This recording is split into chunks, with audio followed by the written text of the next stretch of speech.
we acknowledge inclusion and access to facilities and education for all, and it's not focusing on a very specific aspect of a person's identity, such as only the disability. Hello, I am Vitumelo Balepile and I'm from the drama department, and we've partnered with the Transformation Office, and I'm joined by Juan from the Disability Unit and also Tshegofatso. Hello, how are you? Hi, thanks for having us. Thank you so much for joining me. For the people who are not familiar with ADIS, can you please tell us a bit more about the services provided there? All right, so it's quite a range, I think. The most familiar one I think that most people would know is for academic concessions. So that is when students who have disabilities need, for example, extra time when they write tests or exams. Then we also offer services where we do training and provide some assistive technologies. The most evident one there is the scooters people would have seen driving around on campus sometimes. That is something we make available to students who don't have their own electric wheelchairs or scooters. And as you all know, this is quite a big campus. And the other thing that is quite prevalent is screen reading software for our blind students. And then, we offer a range of other services, obviously depending on the type of disability. Okay, and with the name ADIS, where did that come from?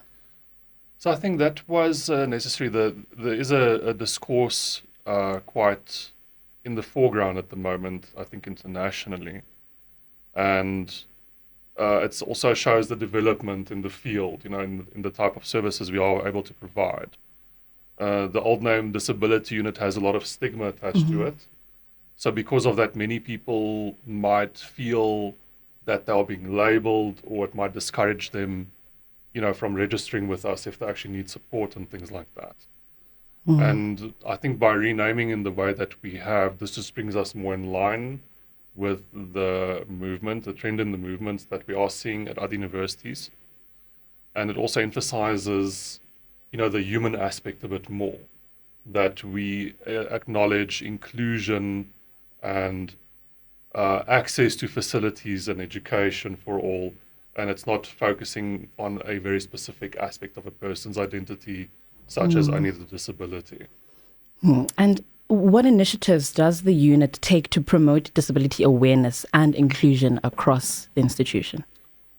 Right, I'm going to ask Tshegofatso also to fill in for me, but we are quite involved with a number of things. I think the big event that we do every year is the Casual Day.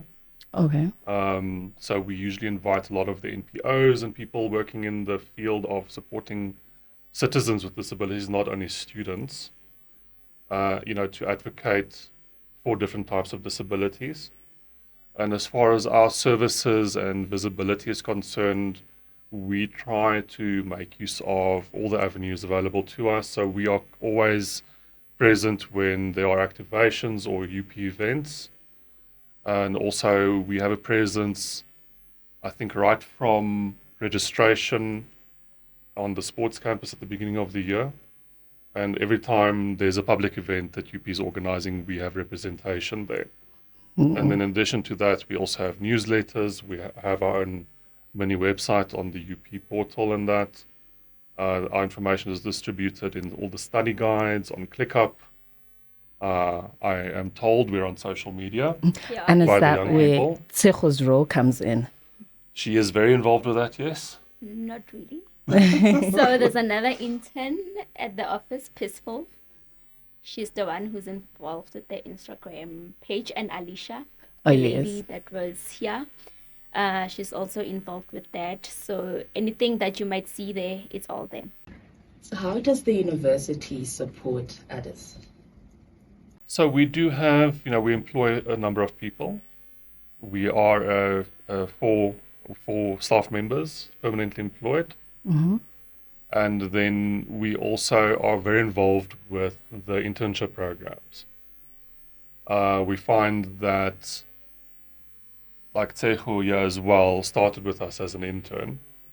And we have a lot to offer each other. I think it's a very good learning opportunity for students who are leaving university.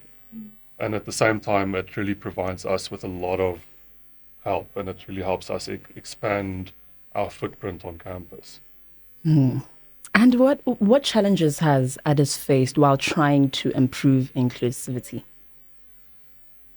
I think luckily, or we fortunately are in a position now where the challenges are becoming less in terms of attitudes. Historically, there were a lot of difficulties with people who had outdated attitudes towards disability, or where they label a person, they identify a person as a disability, not a person.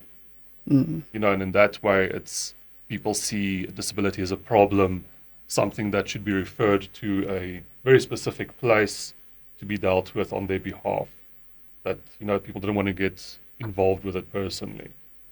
And I think in terms of transformation, what is happening now, especially at UP, is that the movement is becoming institutionalized. The disability support and acknowledgement and the human rights considerations are being embraced by people across the institution, where if we maybe look at 10 years or so back or 20 years back, a student coming in with any kind of inquiry, let's maybe take you guys, for example, you want to study drama, but you have a disability. A person would see disability, ignore drama, ignore potential student, and just refer you to a department. And so does a disability limit your chances in studying a certain degree, and how is that bridge gapped? So I think to answer that, I need to look at the definition of what is a disability. So it starts with an impairment. And a disability is the combination of the impairment and the variety of barriers. And in some instances, the barriers could be as a result of the impairment itself.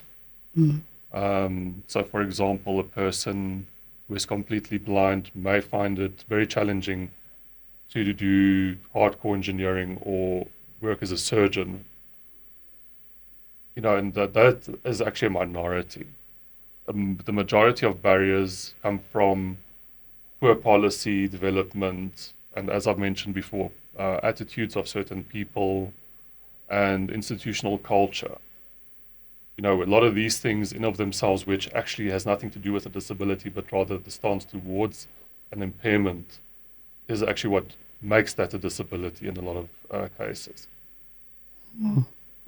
And so, with you working as an intern there, did you receive a special training, or were you just hired? I think I was self-trained. Okay. It all begins to a point of view that I did educational psych, and then a lot of what I did in that course actually aligns with what the disability unit is doing. And also I'm currently doing inclusive education, master's in inclusive education, and it also aligns. So for me, it was a bit easier to adjust to what they're doing. Okay. And what support does ADIS receive from the Transformation Office? Well, we do a lot of collaborations. Our goals and our strategic planning, I think, aligns in a lot of instances. So we are really looking at the same outcomes on different places, I think. And we do collaborate on a variety of projects that benefit the institution as a whole. And how does your office continue to support and promote safety rules for students with different types of disabilities? Yeah, we have a working committee with the Department of Facilities on campus.